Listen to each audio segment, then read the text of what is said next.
पंजाब की अदालतमध्ये मोहम्मद शहाबुद्दीन यांच्यावर आरोप आहे की हे अपराधी जगताचे सर्वेसर्वा आहेत.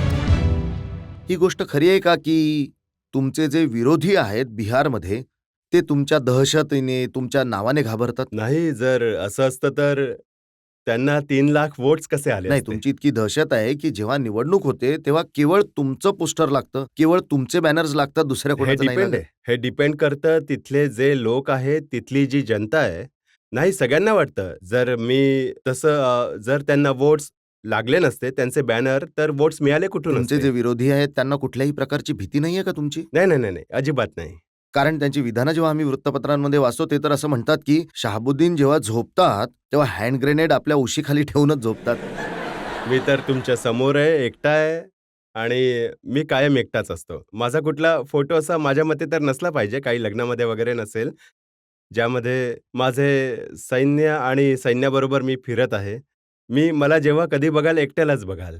मी असं ऐकलंय की 10 तुमचे मित्र आहेत जे कायम तुमच्या बरोबर असतात आणि तेच ठरवतात की तुम्ही कुठल्या रस्त्याने जाल आणि तुम्ही कुठल्या गाडीमध्ये बसाल. नाही, नाही, नक्कीच तुम्ही हे योग्य बोललात. माझ्या शाळेपासून 10 नाही, माझ्या शाळेमध्ये जितके मित्र होते, ते कॉलेजमध्ये सुद्धा होते.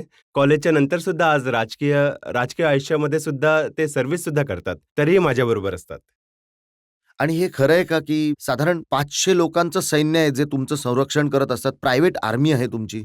सध्या तरी हेच लोक दिसत आहेत माझ्याजवळ. हं. माझं कुणाशी भांडणच नाहीये.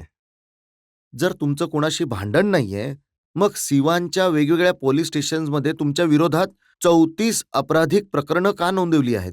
नाही, अगदी तुम्ही योग्य बोललात. मी याचे उदाहरण असं देऊ शकतो, की मी आता आता 2.5 वर्ष झाली मला घरी जाऊन.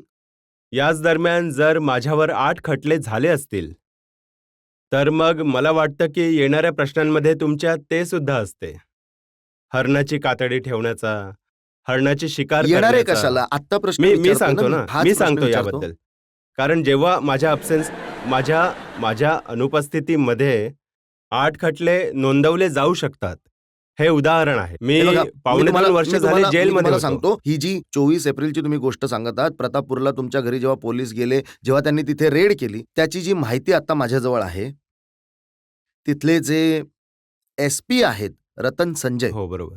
आणि डी-एम सी-के अनिल हे दोघे जण गेले होते रेड करायला आणि जेव्हा तुमच्या 11 घरांची तपासणी केली गेली, त्यामध्ये 80 वेगवेगळ्या बोरच्या गोळ्या, हॉल्स्टर्स, नाईट व्हिजन डिव्हाइस, BHFचे वॉकी टॉकी, वाघाची कातडी, हरणाच्या 2 कातड्या आणि एक जिवंत हरिण जप्त केलं गेलं. जर माझ्याकडे लायसन्स आहे या वेगवेगळ्या बोरचं, तर मग हे अवैध असं तुम्ही डिक्लेअर का केलं? जर वॉकी टॉकीबद्दल बोलत आहात, त्याची परवानगी भारत सरकारने मला लायसन्स दिले. जर तुम्ही इतर वेगळ्या गोष्टींबद्दल बोलत असाल, नाईट व्हिजन बद्दल, तर त्याचं सुद्धा माझं कस्टम क्लिअरन्स डॉक्युमेंट्स माझ्याकडे आहेत.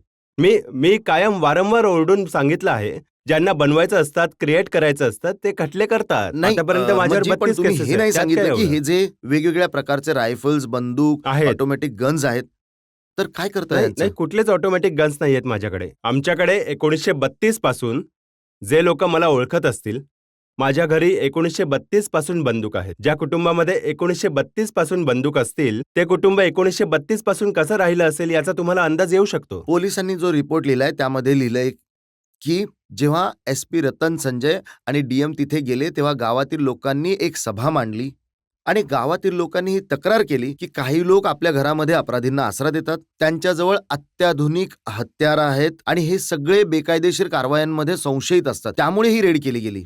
पहिली गोष्ट तर तुमच्याकडे त्याचा व्हिडिओ सुद्धा असला पाहिजे. त्यांनी जर लावला जनता दरबार, तर मला नाही वाटत की एक व्यक्ती सुद्धा त्यामध्ये गेली असेल. त्यांचे अधिकारी होते, कर्मचारी होते. तक्रार करण्याचा प्रश्नच नाही. माझं गाव संपूर्ण डिस्ट्रिक्टमध्ये तुम्ही सिवानमध्ये कुणालाही रिपोर्ट करा. संपूर्ण डिस्ट्रिक्टमध्ये खूप युनाइट गाव मानलं जातं. आणि माझ्या गावामध्ये सुद्धा मतभेद जर झाले, तर माझा उपयोग नाही पॉलिटिक्स करण्याचा, राजकारण करण्याचा. हे तर पोलिसांचे लोक म्हणतात की इतके घाबरतात गावातले की तुमच्या विरोधात आवाज उठवायला कोणी तयार होत नाही. नाही, माझं गाव बेसिकली ठाकूरांचं गाव आहे आणि ठाकूर बाय बर्थ घाबरत नाहीत. हे खरं आहे का की तुमचं जे तुमचं मैत्री गाव आहे प्रतापपूरच्या घरामध्ये जेव्हा मागे अंगणामध्ये खोदकाम केलं गेलं तर तिथून मानवी सांगाडे सापडले? नक्कीच. एस-पी तर तुमचे सांगत असतील, तर तुम्ही शूट सुद्धा केलं असेल. त्यावर खटले सुद्धा झाले मग पाहिजेत. कुणाचे सांगाडे होते हे तरी हे सांगा तर ना आता. एस-पीच सांगतील. मी तर 2.5 वर्षांपासून रजतजी बाहेर आहे. मी 2.5 वर्षांपासून बाहेर आहे. त्यांनी एक सीडी सादर केली आहे ज्यामध्ये 19 फोटोज आहेत जिथे वेगवेगळ्या स्थितीमध्ये लोकांना हरणाच्या शवाच्या बाजूला बसलेलं दाखवलं नाही, गेलंय. ऐकलंय मी. अ, कित्येक लोकांनी सांगितलं ज्यांनी टीव्ही वगैरे पाहिला, की अशा गोष्टी आहेत. तुम्ही नाही पाहिलं? नाही, मी मी तुम्हाला नाही पाहिलं. दाखवू शकतो. हं. आम्ही ते फोटोज तुम्हाला नाही, चांगली दाखवतो. गोष्ट आहे ही. आनंद हां. होईल मला.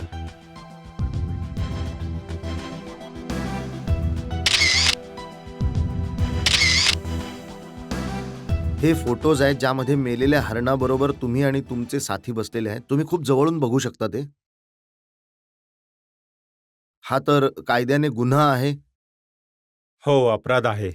आधी तर या फोटोवरच संशय आहे. जर अशी गोष्ट असेल ज्यांनी वैधताबद्दल जे बोलले, तर यूपीमध्ये अशी प्रथा आहे आणि बिहारमध्ये सुद्धा. कित्येक जागांवर कलेक्टरला हा अधिकार दिला गेलाय आणि जसं तुम्ही पाहिलं असेल, वाघ सुद्धा खूप नियम लागू आहेत. परंतु जेव्हा ते मॅनेटर होतात, तेव्हा सरकारला हा अधिकार असतो, की त्याला परमिट करतात. यूपीमध्ये असंच जे प्राणी पिकांचं नुकसान करतात, तेव्हा सामान्यतः डिस्ट्रिक्ट मॅजिस्ट्रेटला हा अधिकार असतो, की त्यांनी परमिट करावं आणि परमिट देतात आणि कित्येक लोकांकडे माझ्या ओळखीच्या लोकांमध्ये आणि यांच्यामध्ये हा फोटो कुठून बनवला गेला, कुठून मॅनिप्युलेट केलं गेलं मला नाही माहीत, परंतु असं आहे आणि याबद्दल नाही, परमिशन तुम्हाला सुद्धा आहे. आठवत तर असेल तुम्ही हरणाची शिकार नाही, केली नाही, असेल तर. हा फोटो तर नाहीये, परंतु असं आहे आणि असंच आम्ही लोक राहिलो आहोत. यूपीमध्ये कित्येक मित्र माझे आहेत, जे शिकार करतात. आम्ही सुद्धा जातो. तर विथ परमिशन शिकार करतो, पूर्वांचलमध्ये विशेष करून. हे जे फोटोज आपण बघितले यावर तुमचं काय स्पष्टीकरण आहे? काय हे परमिशन घेऊन मारले गेले होते नाही, नाही, का? नाही, नाही. या फोटोचे खरं असण्यावर आता मी मोहर नाही लावू शकत, परंतु असं होत असतं. शाबुद्दीन साहेब, ही तर काही पहिली वेळ नाहीये की जेव्हा तुमच्या विरोधात कुठली क्रिमिनल केस झाली असेल. पहिल्यांदा असं नाही झालंय की प्रतापपूरला तुमच्या घरी रेड केली गेली नसेल. जर इतिहास पाहिला तर 2 सप्टेंबर 1985 ला केवळ 18 वर्षांचे तुम्ही होतात, तेव्हा कलम 307 अटेम्प्ट टू मर्डरची केस तुमच्यावर झाली होती. आता इतकी जुनी गोष्ट मला नाही आठवत. मला तर आठवते ना चांगल्या नाही, नाही प्रकारे. आठवत. नाही, तुम्हाला- ही केस झाली सुद्धा असेल, झाली असेल. मी असं म्हणतोय की जर नोंदणी आहे तर झाली असेल, परंतु कॉलेजच्या काळामध्ये झाली असेल. स्टुडंट पॉलिटिक्स आहे, हा कॉलेजचाच खटला असेल. कॉलेजच्या कॅम्पसच्या बाहेरचा कुठला खटला नसेल. 34 केसेस आहेत आणि जी 34वी केस आहे आहे नाही, होते. ट्रायल झाले. अजून केसेस चालू आहेत ह्या 34 नाही, नाही, नाही, केसेस. नाही. नाही, चुकीचा रिपोर्ट आहे. कोणीतरी केलाय. याचंच दुःख आहे की हे जे हे बघा, हे जे सिवानचे एसपी आहेत, सिवानचे डीएम आहेत किंवा तिथले पोलीस अधिकारी आहेत, त्यांनी अदालतमध्ये जे रिपोर्ट फाईल केली आहे त्यामध्ये लिहिलंय. त्यामध्येच अडकत आहेत ना ते ते. अडकतायत की तुम्ही अडकतात? मी कुठेही अडकत नाहीये. मी कुठेही अडकत नाहीये. 24 एप्रिलला एकदा रेड झाली होती. आता 22 जूनला तिथले जे नवीन डीएम आहेत संतोष कुमार, त्यांनी सुद्धा तुमच्या विरोधात वॉरंट काढला आहे. अगदीच ऐकलंय. हे तर आणि 24 जूनला ते म्हणाले की हे जे ब्लॅक बग जे हरणाला मारलं याची सुद्धा केस रजिस्टर केली. नाही, अगदीच केले असतील. जर तुम्ही म्हणत आहात तर तुम्हाला तर खोटं नाही ठरवू शकत ना. शाबुद्दीनजी, मला तर इतकंच माहिती आहे की ज्या माणसावर 34 केसेस कधी ना कधी झाले असतील, ट्रायल झाला असेल, तो माणूस अगदी साधाभोळा तर असू शकत नाही. मी कधीच नाही म्हणालो.